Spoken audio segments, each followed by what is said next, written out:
Hey there.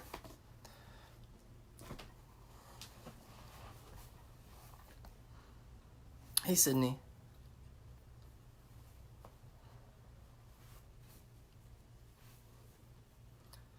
Hey guys, how's it going? Let me know if you can hear me, okay?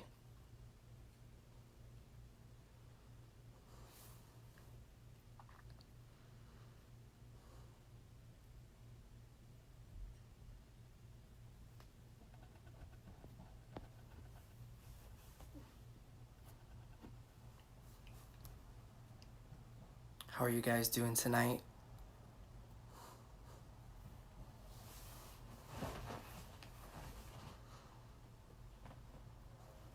Hey there.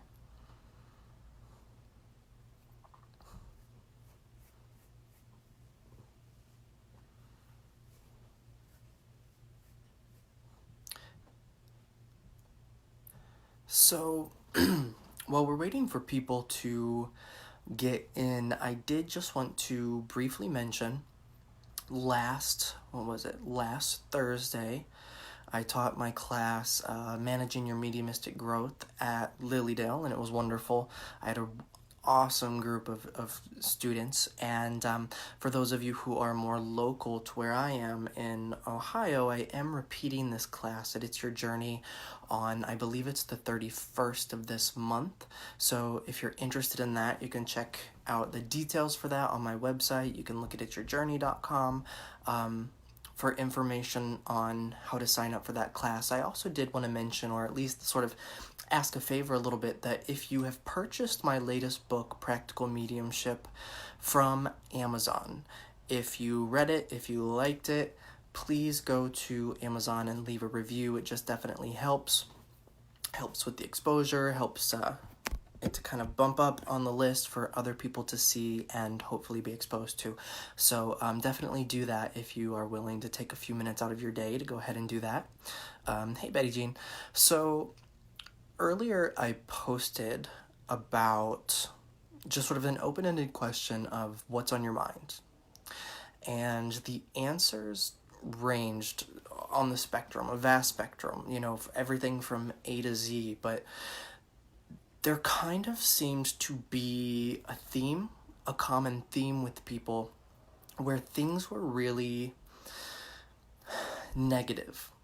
Not that people were being negative, it's just that there were certain negative issues that they were trying to deal with, overwhelmed by certain things, feeling stuck in different areas, kind of seeking direction or seeking guidance on how to make certain things happen. And so one of the things that I wanted to have as a topic for discussion tonight is navigating those blocks, or how do we navigate when we feel stuck?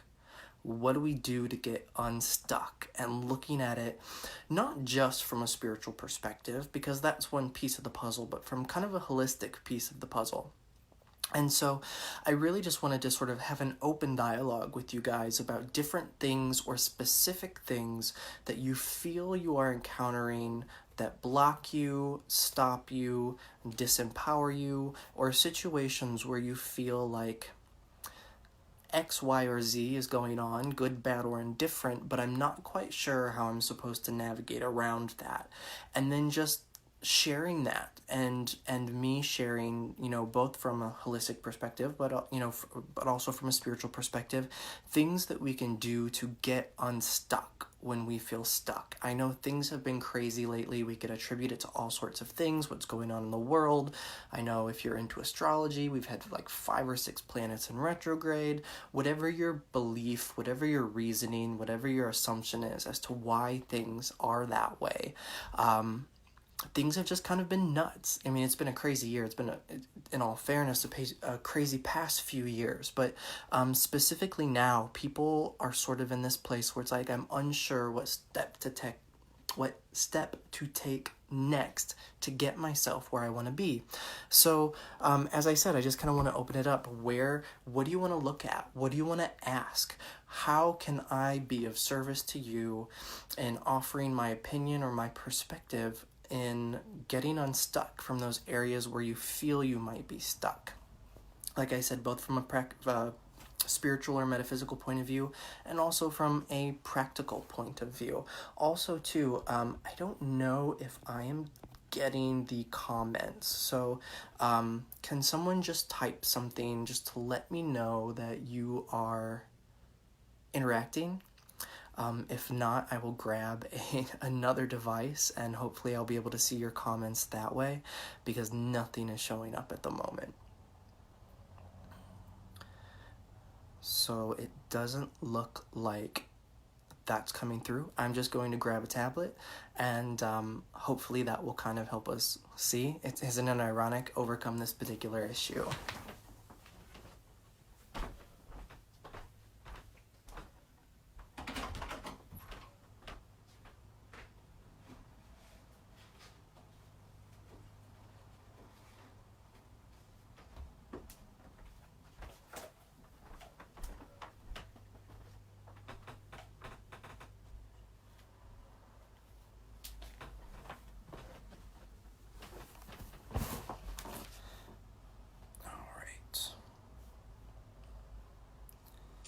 Here we go.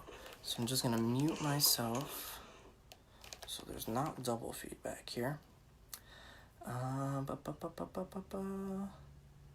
Hey guys, Misty, Stephanie, Steve, Jill, Elizabeth, another Jill, Christina, Amber. So what are some areas that you would like to address, look at, talk about? And I'm more than happy to share that with you. Hey, Mark David.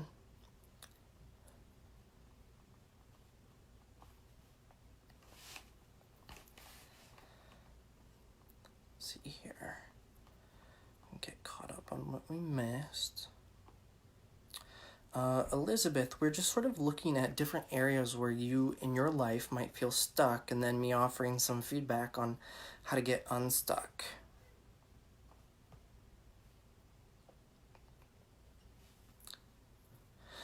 And one of the first things, too, while we're sort of waiting for anyone who might be sort of brave enough to share or put that out there, is that a lot of people are feeling incredibly disempowered. And that, I think, is sort of a result of some of the stuckness that people feel. And, you know, as we said, there's so many different reasons. The energy has been crazy lately. One thing that we have to keep in mind is that when we feel stuck, it's simply because we don't know the next step. It's simply because it's not that there's not a solution, we're just not exactly sure what the solution is or how to make that solution happen. And it can feel very overwhelming. I know a lot of people are highly emotional because of the shootings, and a lot of people are dealing with depression and anxiety more than usual. And, whoops, let me bring this back up here.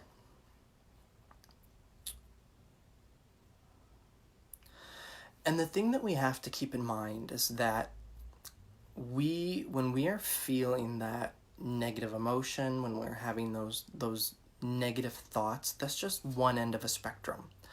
You know, in natural law, there's polarity, which says, you know, light and dark, what we might call good or bad, a negative charge, a positive charge. And so when especially we find ourselves in this place of despair, I think we have to remind ourselves that the degree of bad that we feel is opposite and equal to the degree of good that it can be, the potential that exists there. So if we're, you know, feeling a little bit depressed, we can feel a little bit great. And if we're feeling really, really depressed, that just shows us that there's the potential that exists there to feel really, really great. And the other thing, too, that I think sometimes overwhelms people, and overwhelmment in itself is one of those things that can stop us from taking any sort of action because we're not sure what to do and we're afraid of taking the wrong step, so we don't take any step at all. But, you know, one of those things is we think that we have to get from A all the way to Z to feel better. And one thing that I think is really important to impart or to keep in mind, that it's not about getting from feeling really puny over here to really big over here. We simply have to, you know, we can't make this sort of quantum leap all in one instantaneous. It's a process. And so each day We have to just sort of create the goal or set the intention of feeling slightly better. We don't have to be from A to Z. We just have to be a little bit better than we were yesterday. So if we had 20,000 negative thoughts today, let's shoot for only 15,000 negative thoughts tomorrow. If we only did 3 things to improve our business today, let's shoot for and make the goal 5 things to improve our business tomorrow. And then incrementally, we feel a little bit more inspired, we feel a little bit less weighted down, and there's a little bit more room, and that room provides a certain degree of clarity for us to be able to see what the next step is. But I'm just going to jump back here because now that I actually have your comments, we can address some of these things that you guys wanted to talk about. So let's see here. One of the things Jill Johnson brings up, she goes, switching soon from doing intuitive readings remotely and then delivering them to doing them in person will feel very different, and kind of cautious about changing it, but feels right also. So one of the things, anytime that we're looking to make a change in our life, it's scary because it's different and we fear what's different, or we fear what's unknown a lot of the time. And oftentimes, especially those of us who are sensitive, like to feel ready. But that's a trap. That's a psychological trap that we put ourselves in, because a lot of the times if we wait to feel ready, we're always going to be waiting to feel ready. Sometimes we just have to take a leap, and I guess you could say that that's faith. But the thing about it is, it's not blind faith. Blind faith says there's a bearded man in the sky, do what he says because something bad might happen, just because this book says so. We have no reason to believe this other than this book says so, but just do it. That's blind faith. The faith that I'm asking you to hold is an aware faith, which says, if you look back at your past experiences, has Spirit ever let you down there? You might let yourself down, you might not listen to guidance, you might not follow through, and that may have had not wondrous outcomes or results, but Spirit will always meet you halfway. So I applaud you, because it's courageous to take a step in that particular direction, especially if it's something that's outside of your comfort zone. So good on you, Jill. Elizabeth Harper says one of the areas she feels stuck is she's always stuck meeting people that aren't really good for her. And so I'm not going to go directly to a place, because you see this sometimes in spiritual teachings, especially when it comes to things like law of attraction and stuff, that says if something bad happens or something not so great happens, that it's always your fault.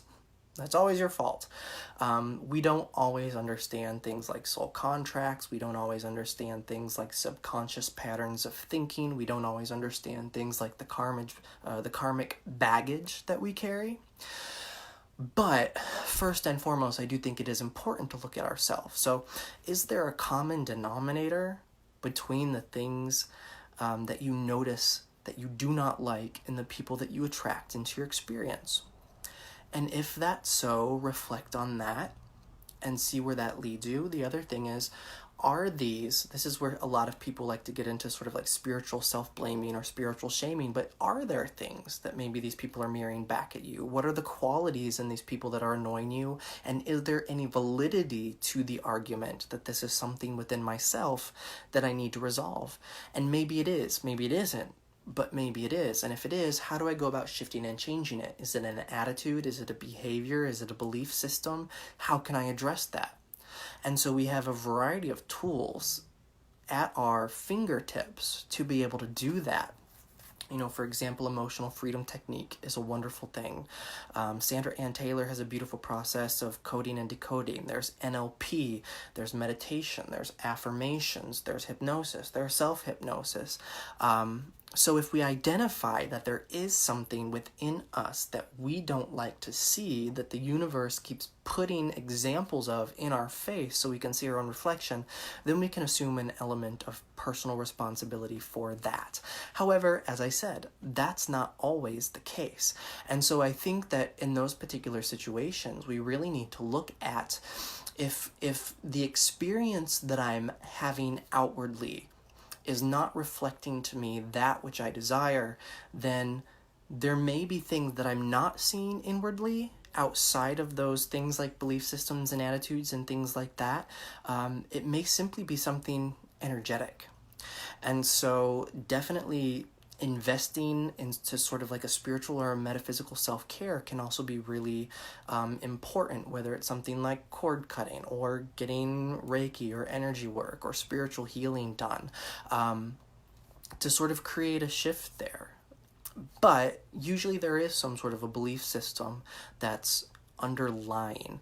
I'm not one of these people who always suggest that you jump to a past life thing when something isn't going right. Some people think something bad happened to them. It's automatically some sort of karmic boomerang. That's not necessarily how karmic works. Karma is not episodic. Karma works in themes. And too, there's different types of karma. And I think in the West, generally as a whole, we have a vast sort of misunderstanding of what karma is and how karma works.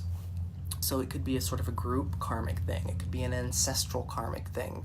However, if in life you have investigated something, you've done self-work, which I think is a huge thing, but an issue, no matter how many times you try to tackle it in conventional or therapeutic or even metaphysical ways, is chronic and not shifting or changing, then you might possibly want to consider examining if there is sort of a past life thing there, whether it be through a regression with a certified or knowledgeable regressionist, or even attempting to do so on your own with things like guided regressive CDs and recordings. But then I would sort of look at that. But I kind of reserve that for a last resort, and I tend to think that we are far less affected by past lives than people tend to think we are. So hopefully that gives some food for thought in that particular situation here. Excuse me just 1 second. I'm going to try to get these comments back up here. Christina Marie says she's stuck in a constant state of worry. She said, I worry about everything. And I have to laugh because I'm a worrier myself. And really what it boils down to is when we worry about things we do know. But people who are worriers, if you're worrying about things you do know, then you're also worrying about things that you don't know, which kind of is an indicator to me that, like myself, you're probably a little bit of a control freak. And as I said, I myself am a control freak. I don't like to feel out of control. And one of the big lessons that life has kind of beat me up with over the years is the more I try to control, the less control I have. Because our sense of control of anything is an illusion. The only thing that we can control is ourselves. We can't control our kids. We can't control, what other people do. We can't control what other people think. We can't control what happens in the world. We can't control the weather. We can't control climate. Like all of these things we can't control, which is a really awful feeling if all you want to do is control. And so one thing that I will share with you that has been really helpful, and in addition to sort of worry and control in general, I have some really bizarre OCD habits and tendencies. And I know a little bit earlier I mentioned EFT, which is Emotional Freedom Technique, which works with the meridians in the body. Sometimes it's also called tapping. But there's a practitioner on YouTube, I believe his name is Brad Yates, and he has 2 videos. One is for obsessive thoughts, and the other one is sort of geared towards things out of your control. And the thing about EFT or tapping is that, being that I've been reading publicly for about 15 years, I've worked in a metaphysical shop for the past 7 years, I've seen all sorts of modalities, all sorts of things come and go. And when I first heard of EFT, I thought it was just the latest trend or the latest fad. Things go in cycles, crystals, all sorts of things. It comes in cycles, and there's sort of these fad periods with it. So I thought EFT was just sort of a fad situation until I actually started to do it. And the one thing that I found was that the simplicity within the technique is not negating the potency of what it accomplishes. And so I would definitely recommend that with you. However, like hypnosis, I find that the shifts that you experience within yourself when you engage the tapping or the EFT need to be reinforced over time. And if you can, so, I gave you some of those resources for Brad Yates, but if you can even find someone too who's local to you who can sort of guide you through a session, they can get very specific, because there's always, we're always peeling away layers. And so what is the root of where that worry comes from? When did worry start? Do you first remember when you first started to experience worry or anxiousness or feeling the need to control? And then what are some of the belief systems that developed around that? And then tackling those things can really help sort of begin to unravel that ball of yarn that has sort of become the pattern of thought that you experience today.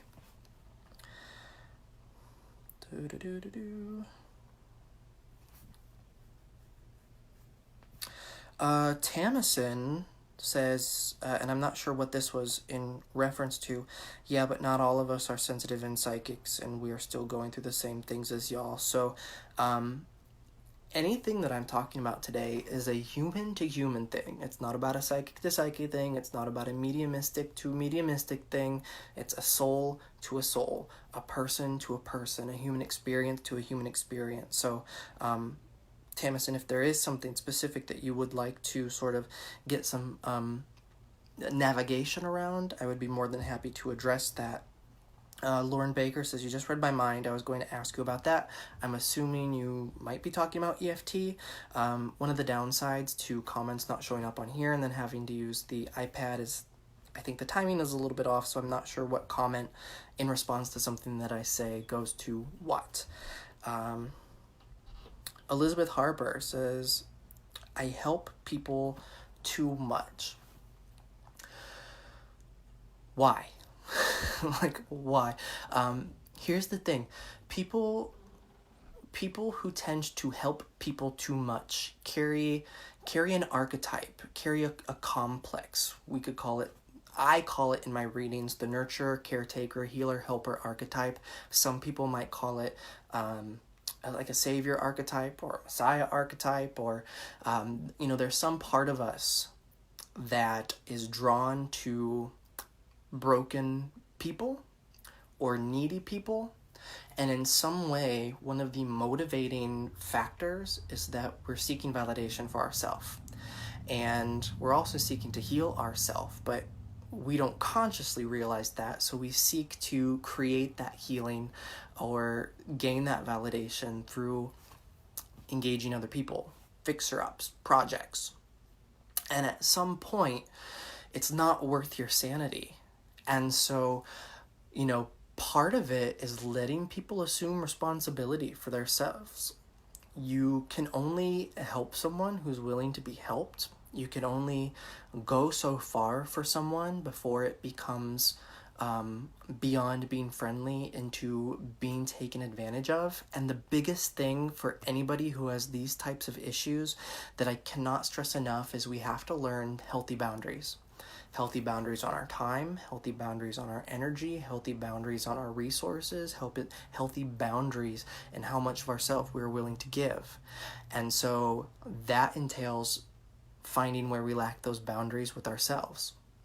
And so boundaries are always a solar plexus issue.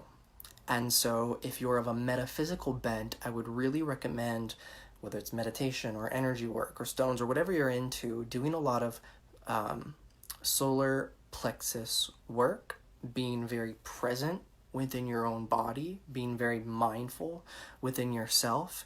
And then the other thing too is, is this a friend who's always calling, who always has some sort of drama, and then having to say, hey, how's it going? I've got 5 minutes. And not feeling bad about that. Why do we feel bad for setting limits and boundaries on our time and our energy? Because that's valuable. We are here for the tiniest speck in the infinite spectrum of eternity. And we're going to pour that into people who are unappreciative or people who take more than they give.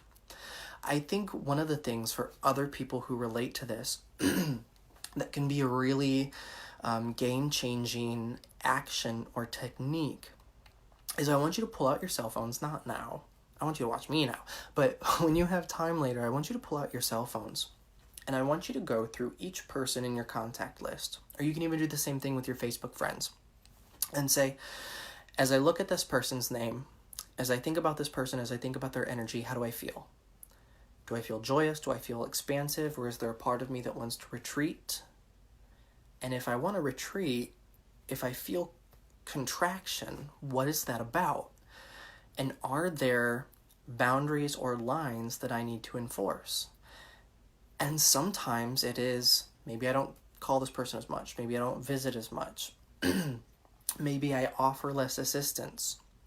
Because you're not doing them any favors by enabling someone. So sometimes pulling back is the best way that we can help those people.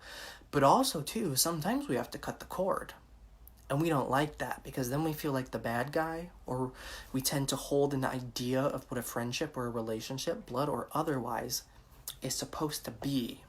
And so when we cut that cord, or we think about cutting that cord, we mourn, or we feel bad, or we feel grief, but we're not grieving the relationship as it is. We're grieving the relationship that we wish we had with that person, but that's living in a fantasy. And we can't really get anywhere if we're stuck in a fantasy. So we have to bring it back to reality. Excuse me. And sometimes we have to cut the cord. Hey, Jamie. Hello, Mother. Hey, John. Molly, I'm stuck and I can't seem to get out of a negative pattern of thought on a project. So, if we're in a negative pattern, we feel negatively. And feeling something is an emotion. And an emotion is a result of a thought that we keep thinking. A thought that we keep thinking gains power, it builds, it becomes an emotion. So if we are feeling bad, we are thinking poorly. And so you really have to go back. What are the thoughts that are limiting me or inhibiting me? And then taking responsibility to enforce a different thought, to bring a counter energy. So one of the most simplest things that most people learn on a metaphysical path that we often ignore and do not do or read about and think, oh, that's lovely, but then we don't follow through is affirmation. But affirmation is incredibly powerful, and it's not that the words themselves are powerful, it's that our subconscious mind is sometimes, I would say, even more powerful than the conscious mind. And so the subconscious mind just does what it's told, believes what we say. That's why people running around saying that I'm broke, are broke. Because that's a belief system, that's an energy, that's a thought that they're putting out there. The subconscious mind hears you say I'm broke. I'm like, okay, we'll be broke. That's what it is. So finding a negative thought, defining it in a sentence, and then reworking that thought backwards with a more positive affirmation, as stupid and as simple as it sounds, has much more credibility than I think that we give it.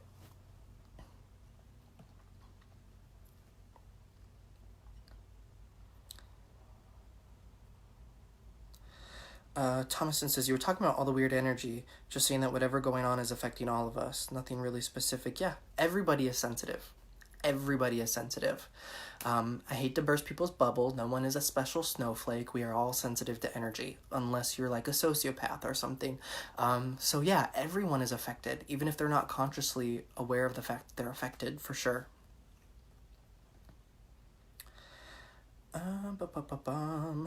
So Lauren Baker says, I'm really curious of what your thoughts about people who do such horrible acts of violence. Whoops, there it goes. Are they tortured souls? Here's the thing. I don't believe that anybody is born bad. Even people, when you look at from a psychological perspective, even psychopaths, serial killers, sociopaths, there's a series of factors that they all have in common, and it has nothing to do with pre-birth stuffs. Although there are some studies that show that there's different parts of the brain that are active and other parts that are not active in people who are sociopaths and serial killers and psychopaths. But that development is not development that occurs within the womb. So we have a soul, which is our subtle self, and we have a spirit, which is that spark of the divine that exists within us. And that spirit is the same spirit. We all have unique and individual souls, but the same spirit that is in you is in me, is in the person down the street, is in my next door neighbor. We could call it the Holy Spirit, we could call it the Oversoul, you could call it God, you could call it Source, you could call it the universe. It's all one essence. It's divine energy, God energy. The kingdom of heaven, the kingdom of God is within. So I don't believe that anybody comes into life bad. That being said, when it comes to this dichotomy, in truth, there, in the broadest spiritual sense, there's only oneness, there's only good, all that lovely cliche stuff, which is hard for us to wrap our heads around because we're human and we're in a body and we have a perceived separateness because we have an ego. But that ego isn't a bad thing. It gives us this experience that we're learning and growing from. So there really is no such thing as good or bad. There is God, source, divinity, and lack of. And so I think when these people become corrupted, that commit murders or shootings or whatever the deal is, it's not because they're lacking anything. They've moved away from the recognition on some level or another of the divinity that exists within themselves, or they've deprived themselves or believe that they are separate in some way from this universal love that abounds. And I know that this is seemingly very flowery language to talk about something horrible and tragic. But nothing external tortures us. Now, I'm not talking about someone could pull you into a room and tie you up and waterboard you. Yes, but in the sense of the soul, we can really only torture ourselves and we can really only judge ourselves. And so somewhere along the way, erroneous thoughts and patterns of thought developed, and therefore belief systems built around that, as well as looking at physiological things like, is there chemical imbalance and things of that nature. But those who we might consider tortured souls, I think, are trapped in a prison of their own making at the end of the day.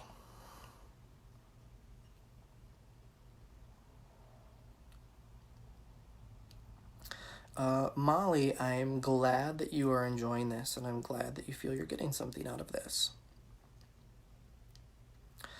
Lauren,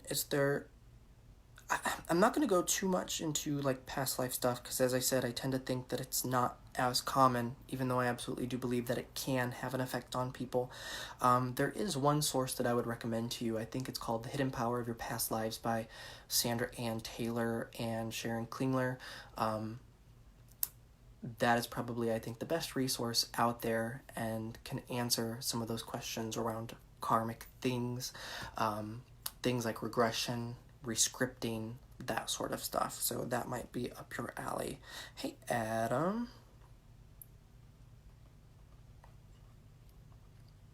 Hey, Charles. Anything else you guys want to look at here?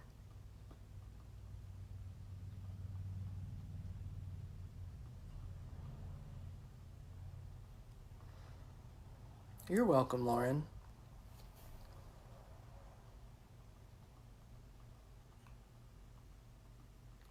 And sometimes too, while I'm waiting, if there's any last questions here for us to sort of look at and address as far as sort of navigating and tools to navigate obstacles. One thing I think that we need to keep in mind is when we're stuck, a lot of times it's because we're not able to see the forest through the trees. And it's kind of like you lose your car keys and you tear your house apart trying to find your keys, and you're so focused on the fact that you can't find your keys that you just continue to not find your keys, and you're tearing your bed apart, and you're tearing your couch apart, and you've got drawers pulled out, and then you realize that you're just looking too hard, and you go and have a cup of coffee and sort of clear your head and come back and look with a fresh set of eyes, a lot of times that's what we need to do with life. A temporary pause is okay. We just have to not trick ourselves into believing that non-action is doing us a favor in an extended period of time, because a lot of times it's not about am I making the right choice or the wrong choice. It's about making choice, taking ownership of choice, making empowered choice, because when we do nothing at all, things stagnate. Energy, life is like water. Water has to move to stay fresh, to be living water. And if it doesn't move and it pools and it sits, it becomes stagnant. And it's very much the same thing for our energy and our lives and the choices that we make. Let's see here.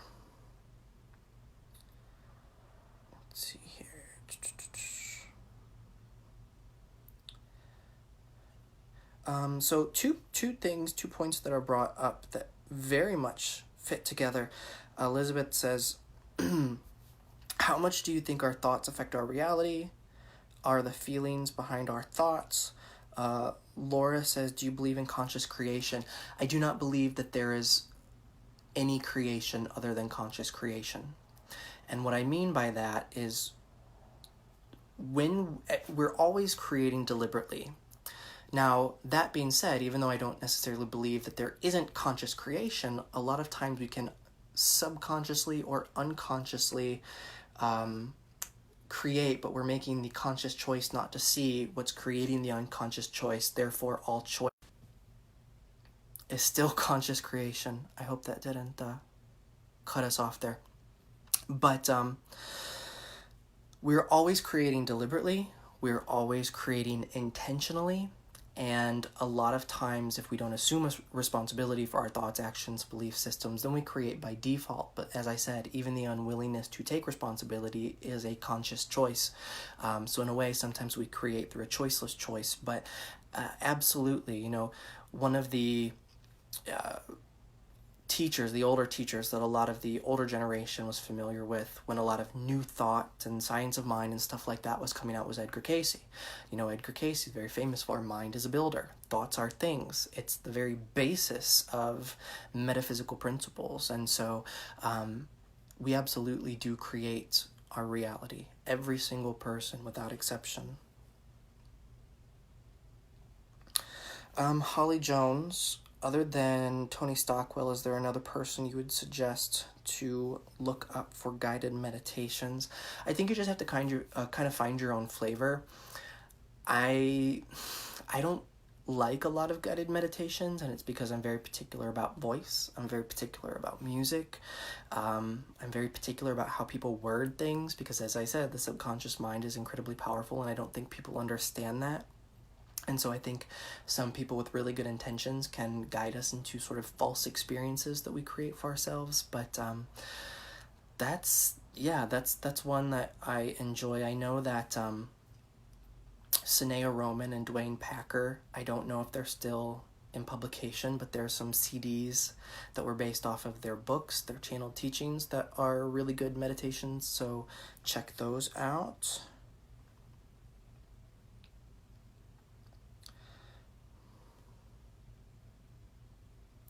So Charles says, I often feel lost coming from a spiritual standpoint. I feel like I can't locate my tribe.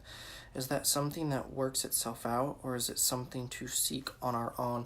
This is something that I relate to a lot. I'm around a lot of metaphysical people, and yet I don't necessarily know that I've found my tribe per se.